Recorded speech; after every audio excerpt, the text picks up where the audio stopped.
Well, welcome to our midweek online for this week. This week I'm joined by Jenny Cheetham, one of our lovely church family members. Jenny, thank you so much for joining me this morning. It's great to chat to you today. It's a delight to be here, Emily. And as I said earlier, it gives me the opportunity to be able to speak of one of the things which is closest to my heart, which is the significance of grief and how it can be done well. Yeah, absolutely. So we're going to talk today about grief and loss and how it affects all of us in different ways, and particularly about how it's affected Jenny over the years, and a bit of Jenny's story we're going to hear today. So yeah, Jenny, tell us a bit more about what's happened to you. Well, my first experience of death, apart from possibly the death of my grandmother, which seemed to have passed me by, was when my brother was killed in a car accident, which was obviously very, very sudden. He was killed instantly. And this happened back in 1964, when I was 24. And I was not really aware, I wasn't a Christian at that time, I wasn't aware really very much of death happening, and it happened very, very suddenly for me and scared me.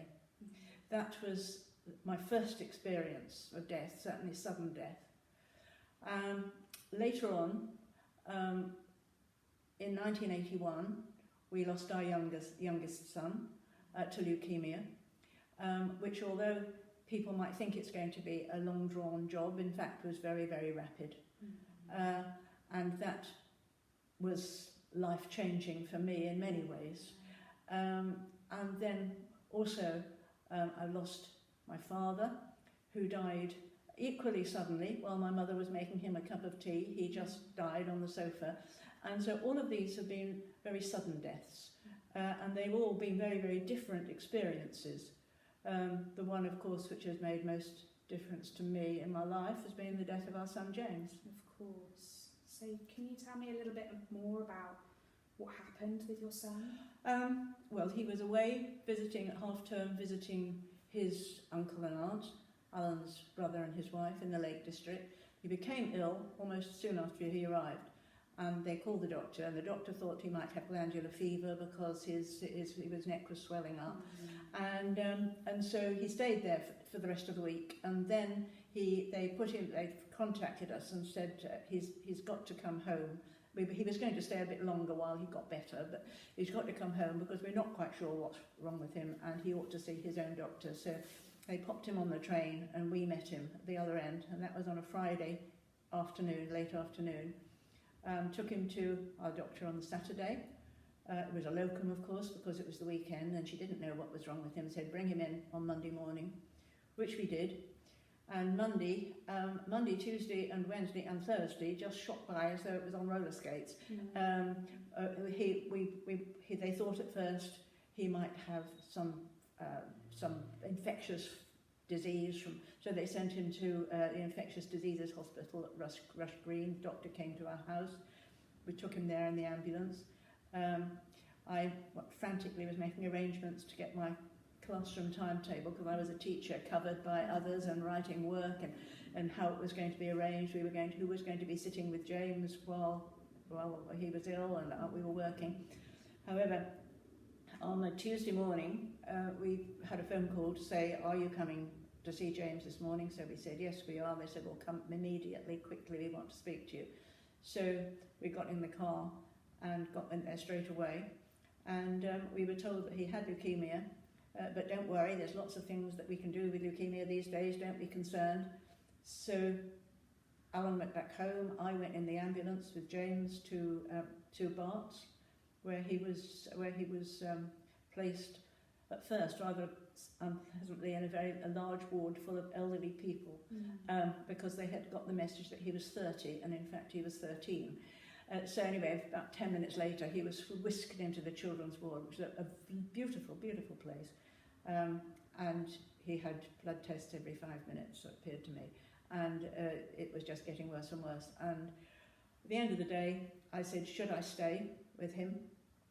And the nurses there said, no, he'll need you tomorrow morning, because we're going to give him treatment tonight, which was now known as chemo. We're going to give him treatment tonight and he'll want you tomorrow morning. Following morning at 4 o'clock in the morning, we had a phone call to tell us that we needed to come in straight away. They didn't tell us over the phone that he died, and all the way in the car, and I was thinking to myself, he's not well, he's feeling sick. He wants to see me because he's feeling sick. But when we got there, we were given the news that he had died at 4 o'clock. And that was that. My goodness, Jenny, that must have been such a shock. It was a terrible shock. Yeah. It was a shock. And I bit the doctor's hand, actually, I remember, because he laid his hands on me and I put my head down and I suddenly realised I was biting his hand and not mine. But it was dreadful.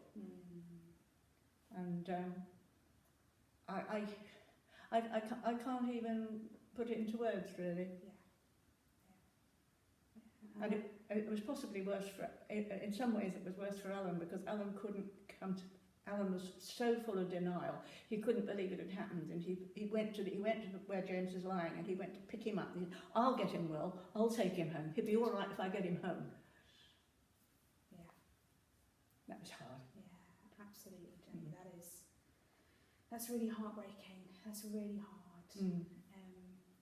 Obviously, at this point, you would have called yourself a Christian, I think. At this point, I would have called myself a Christian. I think, and I'd go further than that. I was a Christian. I had accepted Jesus into my life, which I did at a Billy Graham meeting, just before James was born. Actually, I was about 7 months pregnant, and so I became a Christian at that Billy Graham meeting, and I knew that having become a Christian, life was going to be fantastic. It was wonderful. I had Jesus with me, all was going to be well. All I needed to do was meet some lovely new friends at the church and go regularly, and that was going to be my life for the future. Perfect. Yeah. And then when that happened, it brought me up short. In my mind, I thought that God had deserted me. And I actually walked round outside the hospital. I'm waiting for the men, probably the men with white coats to come and take me away.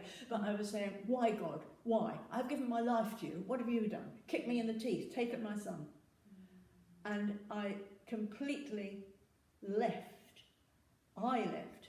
Jesus didn't, but I left him. And I went as far away from him as I could for a matter of years, a long time. A lot of people tried to help. A lot of people were very helpful, very encouraging, but I wouldn't listen. And so, obviously, at some point, you did listen, or something changed. Yeah. What happened? Well, what happened? I was driving along the M1 up towards Manchester, where Alan was, and his father, who was ill in hospital. And I suddenly, as I was driving, my eyes were struck by a notice which somebody had painted on the, I forgot what it's called, the bit between the two motorways, and it said, Jesus is Lord. And I was still very much against. I thought, no. And then the next thing I knew, we were coming past the same place, a bit further on, the sign said, Romans 10, verse 9. And suddenly, I don't really know what happened, but I was utterly convinced that I had some spiritual being in the seat next to me, either God, Jesus, Holy Spirit, something, and I was quite scared, and I thought, I daren't look to my left. If I look to my left, I'll lose concentration, there'll be an accident, I'll be killing all sorts of people.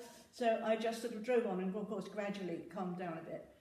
And I finally got up to North, and Alan met me.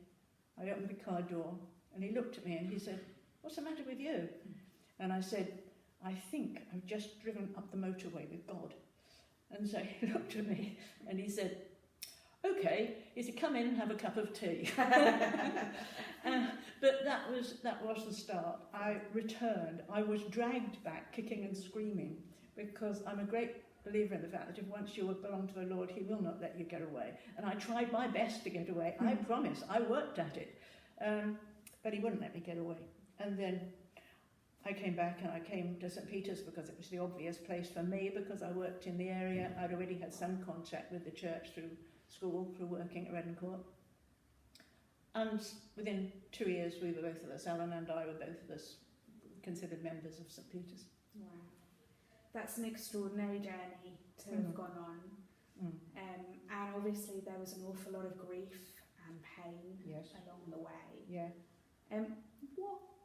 What did that grief look like, and what would you want to say to other people who might be experiencing loss or have experienced loss? There's not a great deal of point in me telling you what my grief looked like, because my grief is totally and completely individual, and so is yours, and so is everybody's. The number of ways there are of grieving is equivalent to the number of people who've ever lived and ever will live, because it is totally individual and depends on so many different factors. Your relationship with the person who's died, the manner of their death, whether it was long drawn out, whether it was recent, other people's reactions, just so many different things can make a difference. And so the important thing about grief is that it is necessary as part of the healing process. If you avoid grief, some people have to avoid grief because some people have to empty a house, get rid of furniture, move to a different place because they can't manage on their own perhaps. Or there are so many ways in which you can avoid grief. I did meet somebody once who was forced to, her husband had died when she was very young. She had a load of small children. She had to go out to work. She didn't have time to grieve. But grief is essential, and if possible, you have to give yourself that time to grieve. And a number of times, I wish I had a pound for every time, the number of people have said to me, how long is it going to last? And the answer is, so that is literally the proverbial piece of string. You do not know how long it's going to last. Some people, one person I did know whose grief lasted 40 days. He said, I've given myself 40 days to grieve, and he did, and in 40 days he was through it. But majority of people, we're looking at years. I think, well, I mean, I will just give you an example. We no longer grieve in the sense of grieving, as you realise it. But one Sunday, about 15 years after James had died, Alan and I were in church. It was Mothering Sunday, and the children were bringing up daffodils, and neither of us said anything, and we just turned and looked at one another, and both of us burst into tears. And that's 15 years ago. Now that's just one trivial little example, but it's there. You do not go on grieving forever. Unless you have been in some way, your grief has been disturbed and it become blocked, and that there can be problems. But generally speaking, your grief will not go on forever, and it will gradually become less. Don't believe it when somebody says you'll get over it, or when you get over it. It's not anything you get over. It's something which you learn to live with, and something which becomes part of your personality, part of your DNA. It does change you. It changes the way you look at situations. Friends of mine have said they were just so thankful when their own children got beyond the age of 13 because they somehow felt it might be contagious. You know, if James had died, they had to look after their own children at that age. But it does have it has its effect, and it has its ripples as well. Absolutely. And obviously you've lived with loss for a long time, and I know that you've been running a course called Living with Loss, also for quite a long time. Yes. Can you tell me just a little bit about that course? What happened? The course, I started helping with bereavement in St Peter's when shortly after I came back to St Peter's was suggested to me. And then the course existed, and I went through it with the person who was in charge at the time, and I sat with her and we did it. I learned about it, and it's basically a 4-week course of about an hour and a half each session, but It usually lasts at least 2 hours because we give people a chance to talk at the end of it on an individual basis. And then, but I always tell them we'll unlock the doors after an hour and a half and you can stay for as long as you like afterwards. But the first 3 sessions are about, first of all, it's about loss itself. The first one is about loss. People can talk, they don't have to, but most people feel they want to put in a little bit of input about their own loss. But it's about loss. The second session is always entirely about grief and the journey through grief and how you start. Everything's absolutely wonderful. You fall down a cliff when you have the loss and you've got to stagger your way back up to the beginning again.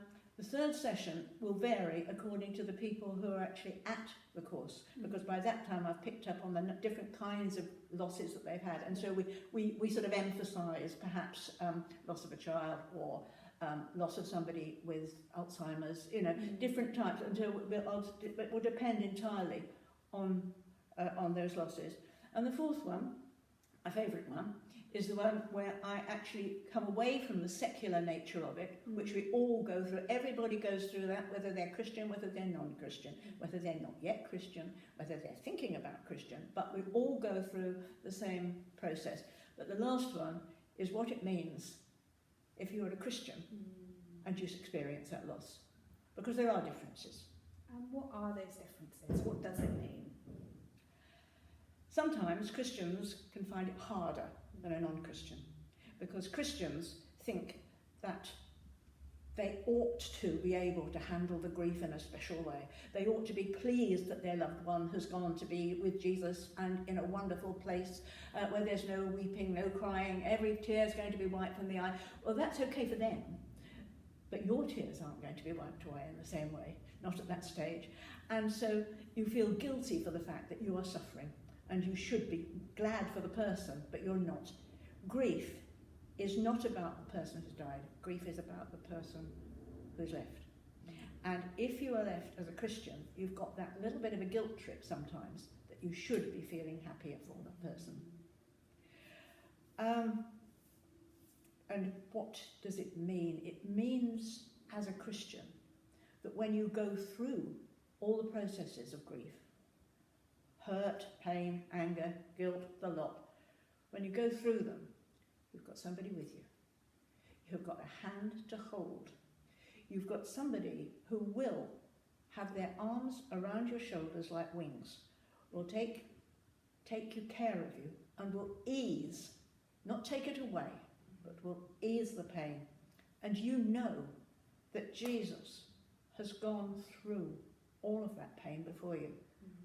He lost his best friend, Lazarus. He suffered.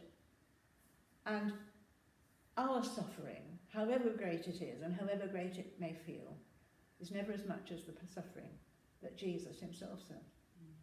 And so when I think back, and I think back to myself, my son, James died at 13. James did not die in vain, because if James had not died, I very much doubt if I'd be sitting here talking like this with Emily and some of you listening. It just wouldn't have happened. And so Jesus didn't die in vain. James didn't die in vain. And that gives me faith to put one foot in front of the other every morning, whatever happens. And that's ultimately what we all need, isn't it? That faith Yes. to put one foot in front of the other. Yes. Absolutely. Through our loss and through our grief.